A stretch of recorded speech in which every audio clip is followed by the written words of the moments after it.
देखिए वाला क्वेश्चन समझाता हूँ मैं। पहला क्वेश्चन है, इसमें दे रखा है कि कोई मतलब वस्तु है, उसको पहले 6% की हानि पर बेचा जाता है। यदि उसको मतलब 19% के लाभ पे बेचा जाए तो उसको 960 रुपये अधिक मिलते हैं। ऐसा क्वेश्चन बोला था उसमें, है ना। तो हम क्या करते हैं, बस उसको एक लॉस और एक प्रॉफिट देख लिया। अगर लॉस और प्रॉफिट हो तो आपस में जुड़ जाएंगे, प्रॉफिट प्रॉफिट हो तो कट जाएंगे, या लॉस लॉस हो तो कट जाएंगे। ठीक है, तो क्या करना क्या इसमें, जो 6% और 19% है, इन दोनों को जोड़ लियो, कितना होगा 25%। 25% किसका बराबर, जो प्रॉफिट बढ़ा हुआ है उसका, जो अमाउंट बढ़ा हुआ है, तो 960 रुपये बढ़ गया है, तो 25% बराबर हो जाएगा 960 के कितने। अब उसने हमसे सीपी पूछा है, तो हम सीपी लिख लें। सीपी कितनी होती है, 100% होती है। ये 25% है, 100% बनाने के कितने इंटू करेंगे, 4 से इंटू करेंगे। सेम इसमें 4 से इंटू करेंगे हम, है ना। तो 960 में इंटू करेंगे 4 से, तो 3840 रुपये में उसने कोई वस्तु खरीदी। ठीक है, ऐसे करना है ये। या 25 से इसमें भाग लाएगा, 1% वैल्यू आएगी, तब 100 से इंटू करेगा, तब भी यही आएगा आंसर, है ना। हमसे ऐसे बराबर कर लिया, परसेंट परसेंट कर लिया, या वैल्यू वैल्यू बराबर कर लिया, उसमें इंटू कर लिया, ऐसे, है ना। ये ऐसे करना था। ये तो मैंने समझाने के लिए लिखा है तुझे, है ना। करना क्या है तुझे, 5% और 19% आपस में जोड़ना है। कहने का मतलब ये तरीका होता है इसका, अगर लॉस और प्रॉफिट दे रखा हो तो आपस में जुड़ जाते हैं अपोजिट वैल्यूज़।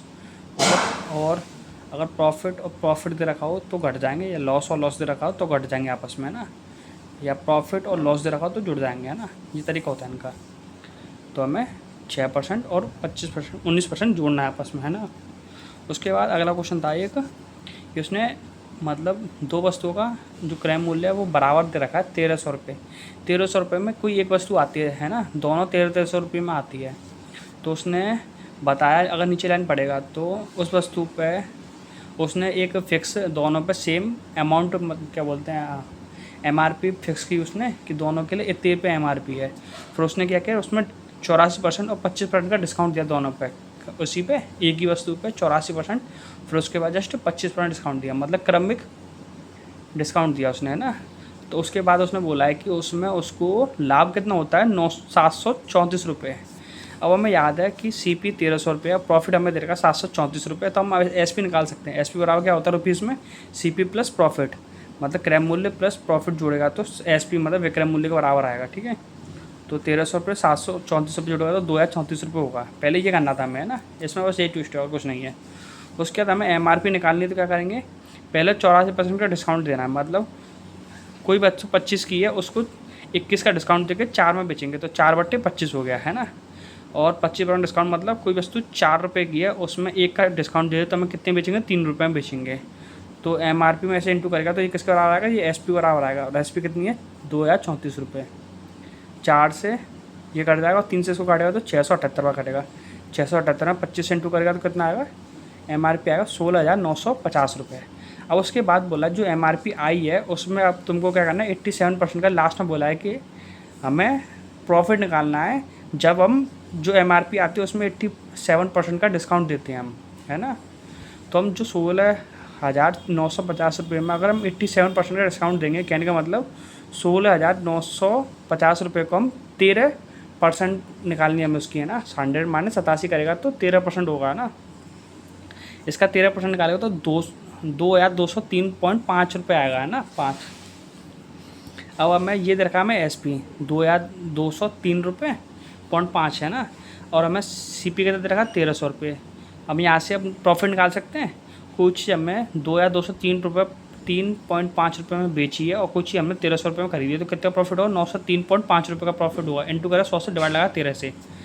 अब अप्रॉक्स में देख, 13 7 91 होता है 91, तो ये अप्रॉक्स मतलब 7 के लमसम होगा। तो 7 के लमसम कौन सा था, 69.5 था, है ना। उससे कम थोड़ा सा 70 के लमसम होगा, 70 से कम था ये रहा, या पूरा भाग लगा देगा तो 69.5 आएगा। ठीक है, ये आएगा उसका प्रॉफिट। इसमें अगले वाले क्वेश्चन तूने ये गलती की होगी, अंशु और ये अनुष है ना, अनुषा और मीनल।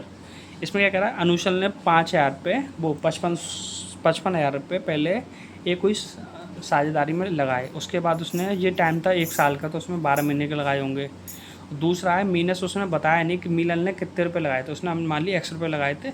उसने बोला कि 7 महीने बाद वो जुड़ा उसके साथ, मतलब 12 माइनस 7 करते हैं हमेशा। ठीक है, 7 महीने बाद जुड़ा, कहने का मतलब 1 साल में से 7 महीने बाद जुड़ा, तो कितने महीने उसके साथ रहेगा, 4 महीने, 5 महीने रहेगा, 5 महीने 12 के बाद 7 घटाएगा तो 5 महीने रहेगा उसके साथ, मतलब 5 महीने उसके साथ व्यवसाय करेगा। तो 55,000 इंटू 12 और x इंटू 5, ठीक है। तो सेम इसको अब रेशियो फॉर्म में लिख लेंगे, क्योंकि उसका प्रॉफिट का रेशियो दे रखा है 8:3। तो पहले ऊपर वाली वैल्यू इन दोनों का इंटू करके फिर लिखेंगे बट्टे इन दोनों का वैल्यू बराबर लिखेंगे 8:3, है ना, ये आ गया।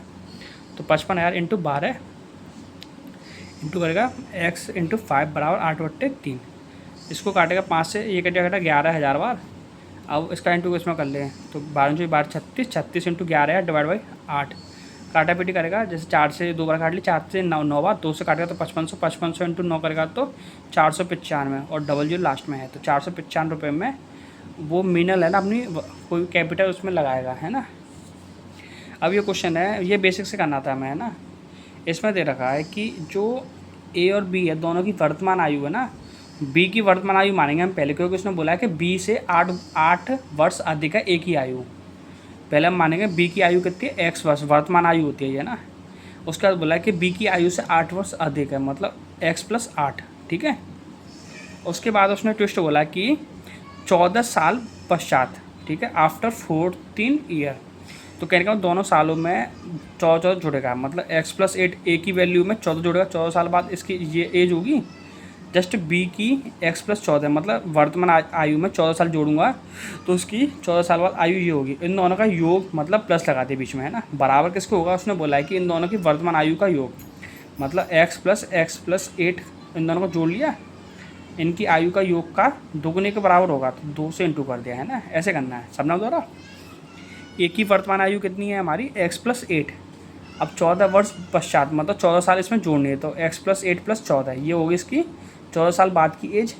और उसने बोला कि अब बी की एज, बी की कितनी वर्तमान एज है, x में 14 जोड़ूंगा तो x + 14 होगा। इन दोनों आयु का योग, तो प्लस लगा लिया बीच में, बराबर किसको होगा, जो उनकी वर्तमान आयु कितनी है, ए की कितनी है x + 8 और बी की कितनी है x, इसमें इंटू करेगा किससे, 2 से। अब इसको सॉल्व कर ले, x और x 2x और 14 14 28, 28 और 8 36, x और x 2x + 8, इसमें इंटू करेगा 2 से, तो 2 ये होगा 2x, तो 2x में इंटू करेगा 2 से तो 4x होगा। और 8 था ना, 8 दूनी 16 ही हो गया। 2x उधर जाएगा तो कितना हो जाएगा 2x, और 36 में 16 जाएंगे तो 20, x और कितना आएगा 10 आएगा।